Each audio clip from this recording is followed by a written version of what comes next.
poucas palavras. Um olhar sobre o mundo, a vida e a sociedade, à luz da Palavra de Deus, com Augustus Nicodemos. Bem, estamos nós de volta aqui no nosso programa Em Poucas Palavras. Estava com saudade de dizer isso. Estou aqui de novo no programa Em Poucas Palavras, pastor. Eu também. Graças a Deus que a gente pode recomeçar. Então, pois é, 5ª temporada do programa. Graças a Deus por isso. Programa 210. 210 programas. Exatamente. E a gente aproveita para falar um pouco sobre o livro, né, Natson? Então, está chegando. Está chegando. O Mundo Cristão está trabalhando na feitura do livro e ele virá em 2 volumes. Né? São 210 programas. Eles acharam que num volume só não cabia, não. Vem 2. Em 2 volumes, então. Que bom. Legal. Muito jóia isso aí. Tem muita gente perguntando, toda hora a gente recebe aí nos meios de comunicação que a gente tem, de interação com o ouvinte, que são o e-mail, o WhatsApp, enfim. E às vezes a gente encontra também por aí algumas pessoas dizendo, cadê o livro? Cadê o livro? Né? Verdade. Também tenho recebido questionamentos a respeito disso. Então, que bom. Então estamos começando a nossa 5ª temporada com o programa 210 e desde já agradecemos a sua audiência. Obrigado sempre. Nós estamos aqui mais uma vez, recomeçando essa nova etapa.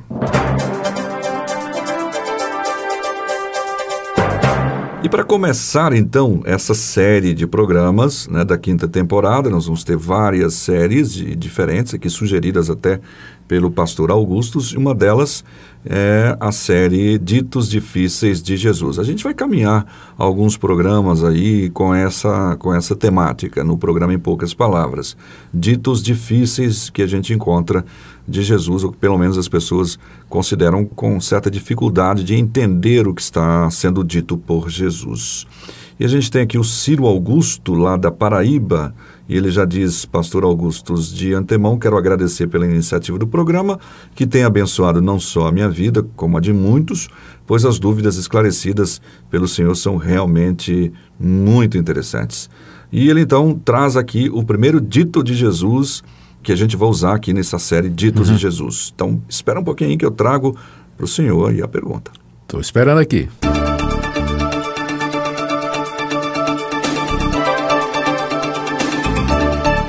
Pois bem, o Ciro, pastor Augustus, diz o seguinte: gostaria de saber a que geração Jesus se referiu nessa passagem de Mateus capítulo 24, versículo 34. Que interpretação pode-se ter quando ele diz, em verdade vos digo, que não passará esta geração sem que todas estas coisas se cumpram. Então ele está fazendo referência a uma passagem, obviamente que o senhor vai trazer todo o contexto dela. É com o senhor.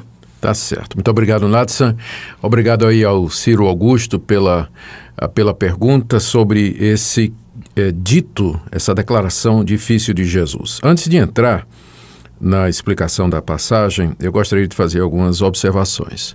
A primeira delas é que há realmente ditos, expressões, frases, declarações, não somente de Jesus, mas também dos demais autores do Antigo e do Novo Testamentos, que são difíceis de compreender. A nossa dificuldade não reside no fato de que a Bíblia está errada ou que ela contém contradições, mas no fato de que a Bíblia é um livro antigo, foi escrito em línguas que não se falam mais, os seus autores todos já morreram, esses livros foram escritos num contexto e numa cultura que não existe mais, que é a cultura do Antigo Oriente, e, portanto, esse distanciamento entre nós e a Bíblia acaba causando dificuldade na compreensão de algumas passagens. Mas é importante também aqui ressalvar que, embora a Bíblia tenha ditos difíceis de compreender, nenhum deles fere ou prejudica a mensagem central da Bíblia, que são os atos salvadores de Deus na história, culminando em Jesus Cristo, nosso Senhor e Redentor, que morreu pelos nossos pecados e ressuscitou para a nossa justificação. O plano de Deus, quem nós somos, de onde viemos, a obra completa de Cristo, o que Deus ainda vai fazer aqui na história do mundo, essa mensagem é muito clara. E esses ditos difíceis, eles em nada prejudicam a sua compreensão. Ou seja, a Bíblia não vai se tornar uma coisa indecifrável por conta dessa questão. De jeito nenhum. Ditos, né? Ao contrário, esses ditos difíceis são um desafio, né? Para que nós estudemos mais, que nós nos concentremos a compreender a palavra de Deus e procurar tirar lições preciosas desses ditos, que podem ser difíceis, mas são instrutivos também. A segunda coisa que eu gostaria de dizer é que esse dito em particular, que o Ciro está citando aí, ele está na área de escatologia. Ele está lá ao final, ou em meados do famoso sermão escatológico de Jesus. A escatologia trata com as últimas coisas e nós sabemos que é uma área de reconhecida dificuldade. Por isso, nós devemos nos aproximar com cautela, com humildade, sabendo que nós não temos sempre todas as respostas para questões relacionadas com escatologia. Por isso, a necessidade de humildade aqui. E também tem outra coisa que eu acho que era preciso falar, Natson. O estilo de Jesus é frequentemente enigmático. Sim. Jesus gostava de falar por parábolas, comparações, símiles. E nem sempre os próprios discípulos compreendiam, não é? Às vezes ele explicava, outras vezes Às não. vezes ele deixava sem explicação. Então, vamos lá agora para esse dito difícil. Como já foi dito aí pelo Ciro, ele está em Mateus capítulo 24, e eu vou ler a partir do verso 32. Aprendam a lição da figueira. Quando seus ramos se renovam e suas folhas começam a brotar, vocês sabem que o verão está próximo. Assim também, quando virem todas estas coisas, saibam que ele está próximo às portas. Eu lhes asseguro que não passará essa geração até que todas estas coisas aconteçam. Os céus e a terra passarão, mas as minhas palavras jamais passarão. Essa declaração de Jesus de que essa geração não passará sem que essas coisas aconteçam, essa declaração está no meio do seu famoso sermão escatológico, encerrando a descrição que ele dá das coisas que haveriam de acontecer. Então ele começou falando dos sinais que haveriam de acontecer, prenunciando a vinda dele. Falou de guerras, falou de terremotos, fome, sede, falou do surgimento de falsos profetas, falou do surgimento da perseguição contra os seus seguidores, falou a respeito da discórdia familiar entre os pais e os filhos e parentes, tudo isso por conta dele. Falou que o evangelho seria pregado no mundo todo antes que viesse o fim. Então, todas estas coisas são sinais a que Jesus se referiu como sendo confirmações de que a sua vinda é certa. Note, Natson, que é importante nós já termos em mente que aqueles sinais que Cristo descreveu, eles não visam estabelecer uma espécie de cronograma ou calendário, a ponto de que se possa marcar, a partir destes sinais, a data da vinda de Jesus Cristo, como infelizmente alguns grupos têm tentado através da história da igreja e todos erraram. Exato. O objetivo daqueles sinais que Jesus falou, guerras, rumores de guerra, fome, epidemia, peste, terremoto, maremoto, a perseguição, a apostasia de muitos, a pregação do evangelho, estes são sinais que confirmam a palavra de Jesus, de que ele é o Filho de Deus, que ele é onisciente e que também as palavras que ele pronunciou sobre sua vinda, que ele voltaria em glória, de forma visível, pública, para julgamento, aquilo haveria de acontecer. Então, é isso que vai servir de chave para entendermos aquela declaração de Jesus. Eu vou reler aqui, ó. Sim. Ele usa a figura de uma figueira, né? Ele diz que quando uma figueira começa a brotar, as folhas começam a brotar e os ramos se renovam, então o judeu sabia que o verão estava chegando. Então aquela renovação das folhas, dos galhos, tudo aquilo prenunciava a chegada do verão.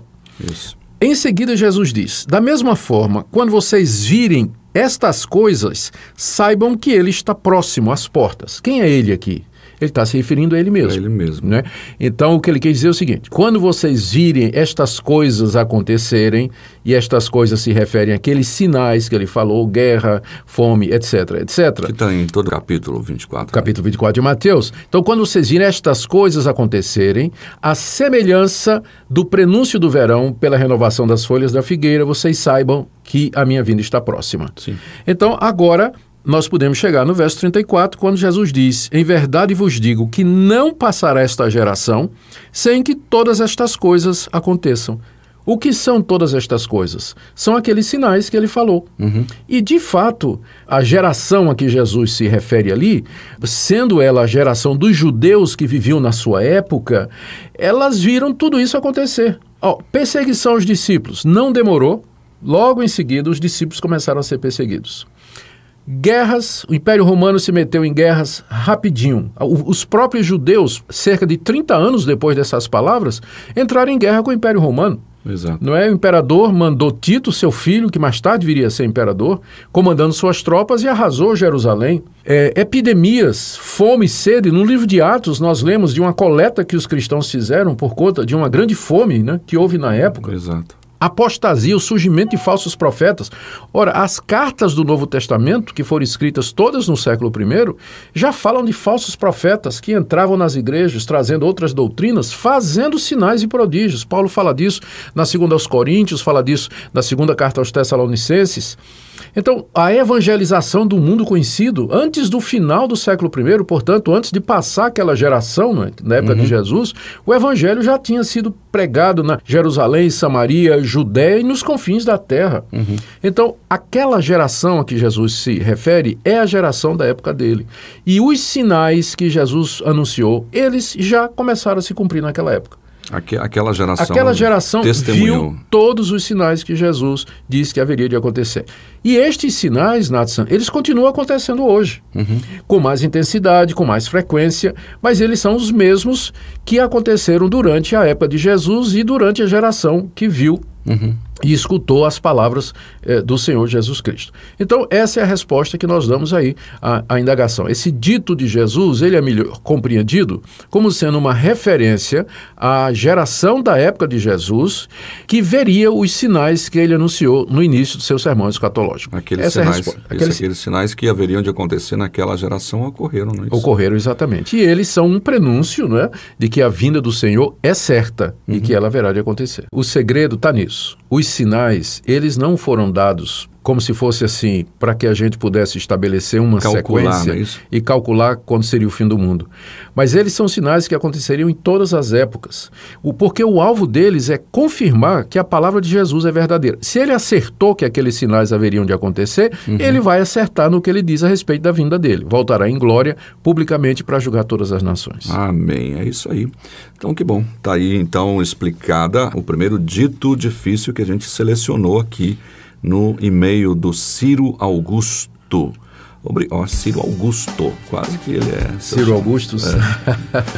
Então tá bom. Seria bom. Isso. Obrigado, Ciro, pela sua audiência e todos os irmãos aí da Paraíba, aqueles que estão sempre ligados com o programa Em Poucas Palavras. Pastor. Muito obrigado pela sua audiência, queridos irmãos. Saudação aos irmãos da Paraíba, minha terra natal. Um grande abraço, até o próximo programa. Até lá, se Deus quiser. Senhor, minha força e segurança, minha salvação e minha herança. Senhor, glorioso em poder, estou contigo pra vencer, te adorarei.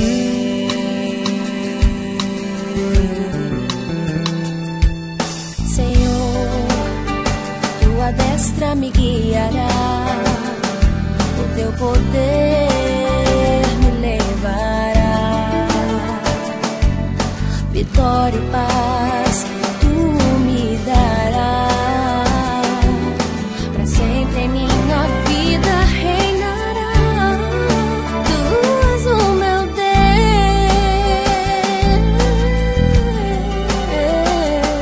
teu nome é Senhor, te louvarei. Tu és meu Deus, te louvarei, engrandecerei meu Rei pra sempre.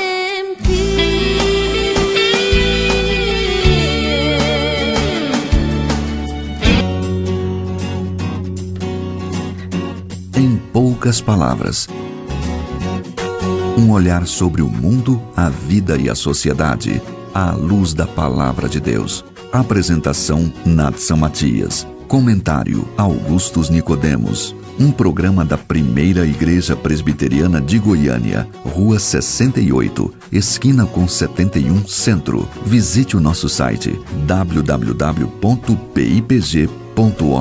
Apoio Seminário Presbiteriano Brasil Central, Goiânia.